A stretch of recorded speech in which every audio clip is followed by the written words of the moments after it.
sure where anyone gets this bus shelter concept from. It wasn't a bus shelter, at least it wasn't as far as I'm concerned.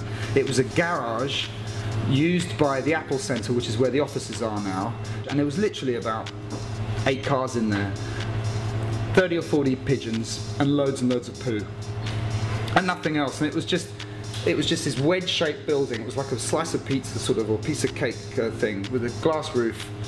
And I went in there, and that's it. This is it. This is the place. It's perfect. It's grimy, tough, hard, you know, and it just worked.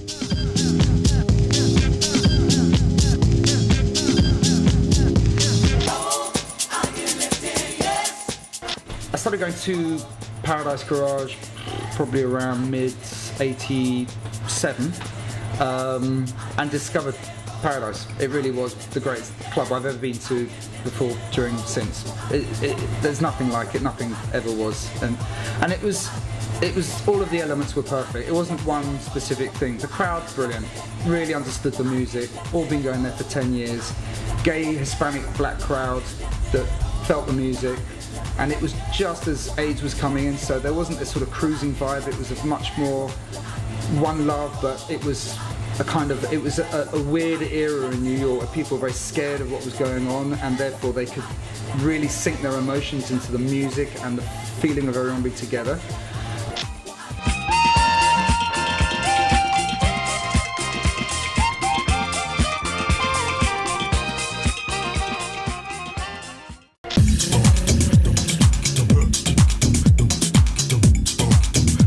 At the time, there were 3 or 4 clubs that were playing what in those days would have been called garage, and that garage or garage sound was a more New Jersey, Burrell Brothers, what Tony Humphries was fundamentally playing mostly, and it was the vocal, soul-orientated house.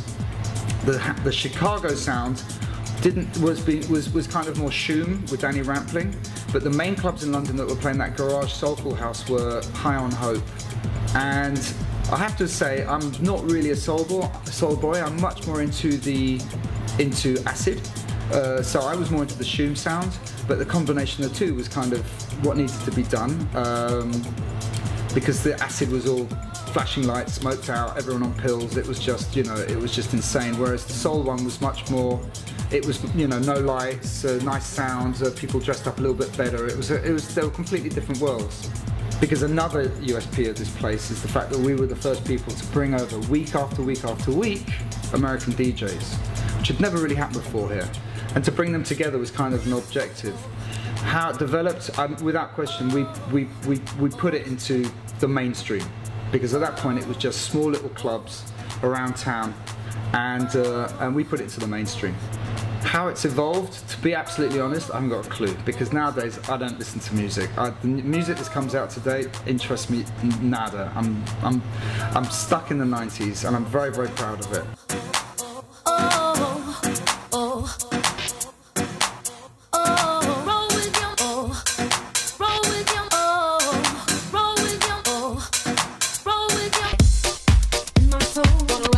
Oh, I tell you, actually, the best night, I think, in terms of the whole thing, was when Frankie Knuckles came over and DJ'd, and we had played live on Kiss FM in New York. And they gave away 200 tickets for people who listen to Kiss FM to get on a plane, fly over to London, all expenses paid, hotel, the whole works, night in Ministry. And we had 200 New Yorkers, native, hardcore, street New Yorkers in this club with 650, 800 Londoners, and the New Yorkers taught the Londoners how to party.